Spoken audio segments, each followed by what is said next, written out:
Hi there, friends. This is Spaz, and this is an impromptu Spazco video. Information today on the PT Cruisers doing a timing belt. Basic information that you want to know. If you have to do a timing belt on your PT Cruiser, don't. Get it done professionally if you can. It's not for the weak-minded. Out of all the timing belts I've done, this is the second PT Cruiser I'll be doing, so I at least know what I'm doing. But it is perhaps the most difficult timing belt that I've ever had to do so far. And I've done quite a few. Pain in the butt. If you're going to do it yourself, be ready for a lot of cussing, swearing, bloodshed, hand injuries, a little slice of the life of the day of hell. Problems you will face when doing a timing belt on a PT Cruiser. The biggest problem you overcome is this big mount here. This big, stupid bastard is heavy, large, as you can hear, very robust, very stable. And you got to get that out from in between here and the engine. Once that bastard's out of the way, the rest of the job is easy. It's a timing belt as standard practice. No big deal at all. Lining up the marks, putting the friggin' belt on. This stupid bracket here is fallen. Mounts to the inner fender wall here. The bolt right there, down at the bottom, is a butt to get out, because you got to work in a small space between the engine and the hoses. And these hoses, you don't want to disconnect if you still have working air conditioning, because you will lose all of your AC charge. So it's an absolute pain in the ass to get the bolt to break loose. And it's a pain in the ass the whole way out, because the other end of the bolt is exposed under here. So it gets rusty. You can spray it down with some shit, but it's still going to be a bitch. Then there's this bolt here. The bolt itself is not a bitch to get out. It's just kind of weird, annoying, and asinine.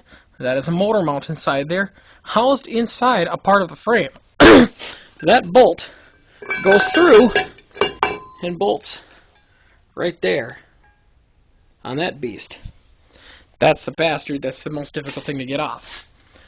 You're going to be jacking up and down this motor a lot. It's going to go down, it's going to go up, you're going to take some bolts out, it's going to go down again, you're going to take some more fucking bolts out.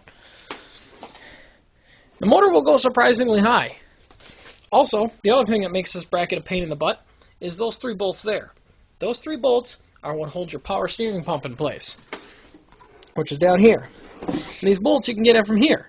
They don't look too bad, but you don't exactly have a heck of a lot of room to stick your arm down here. I mean, you got no space at all. But you can take the battery out, get a whole ton of extensions, and get at the little bastards from there. So that's not too bad. So that gets that out of the way. Then it's just a matter of jacking up the engine about as high as you can, yanking and shoving and prying and yanking at that bastard, and hoping that the planets align right, that you can get the bastard out of there. That's a pain in the dick part. Once that's dealt with, everything else is pretty much cake.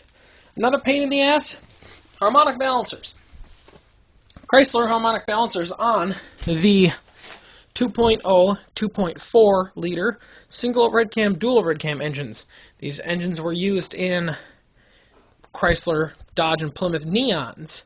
It was used in the Chrysler Cloud Car series, the Chrysler Cirrus, the Plymouth Breeze, the Dodge Stratus. Of course, it was used in these PTs as well.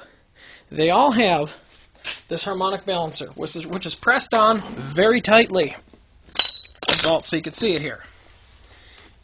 It looks like you can use a regular 3-jaw puller. Ain't gonna work. If you managed to pull this off with a regular 3-jaw pulley, props to you. You did a good job. It's a butt. Getting the bolt out's the easy part. A lot of people have a hard time figuring out how to get this bolt cracked loose. I have it come up a lot. It's got Loctite on it. Whenever you go to turn the bastard, the engine cranks. How do you get the pulley to stay still? That's actually really easy. All cars. Pretty much, anyways. Pretty much on all these modern vehicles, the engine is spinning clockwise. Just look at the way the engine rotates and try to think of basic physics here. If you put the breaker bar on the socket and then the breaker bar goes down, it's going to go up against a piece of frame.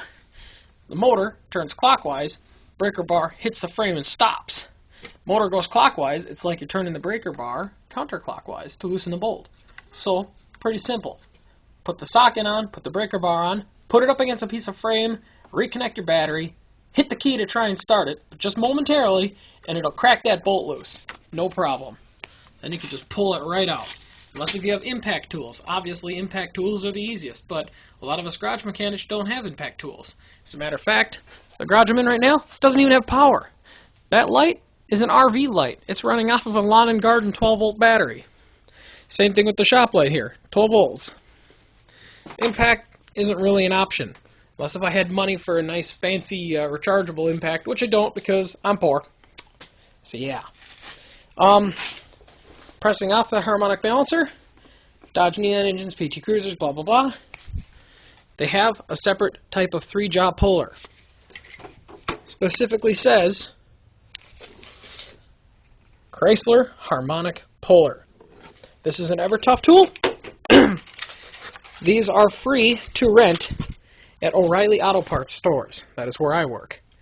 You basically are paying for the tool, but then when you return it, you get all your money back. So you're looking to plop down about 80-some bucks on this little bad boy here. But you'll at least get that money back when you're done with it. Believe me, getting this thing makes it a lot easier. And you're still going to be wrenching on that bastard trying to get it off. But at least with this, it's possible. So that was that. Those are perhaps two of the more pain-in-the-ass parts. Getting the damn puller and pulling the stupid thing off and wrenching on your arms for a while and then getting that damn bracket out of there. That's the biggest pain in the ass right there. That fucking bracket. Normally, I wouldn't do this job for too many people. They'd say timing belt on a PT Cruiser and I'd say, you're looking at paying me a good amount of money and it's going to take me a couple of days or I ain't doing it. Because I don't exactly have a lot of time to fight with this thing and I only have a couple hours a night to work on anything. As it is, it's 3 in the morning right now. I got to get to bed soon. But yeah, pain in the butt. If you got to do it, it's possible.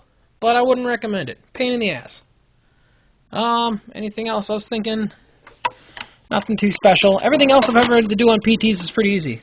When I was going to lift the motor a couple times, the alternator would hit this bracket for the AC dryer, and I wouldn't be able to lift up the motor further. I just stuck a screwdriver in there, pried against it while I jacked up on it. The motor went right past that, no problem. Like I said, you're going to be lifting this motor up and down a whole bunch.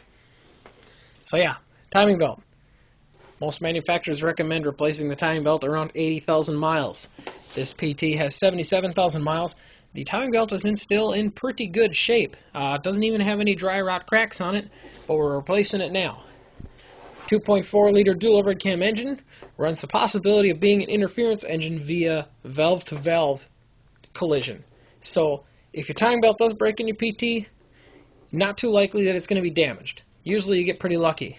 The Dodge Neon motors, different story. Don't break your timing belt, not a good idea. First timing belt on a PT I did, it broke on him at about 120,000 miles. Did not damage his motor, but it lasted about that long.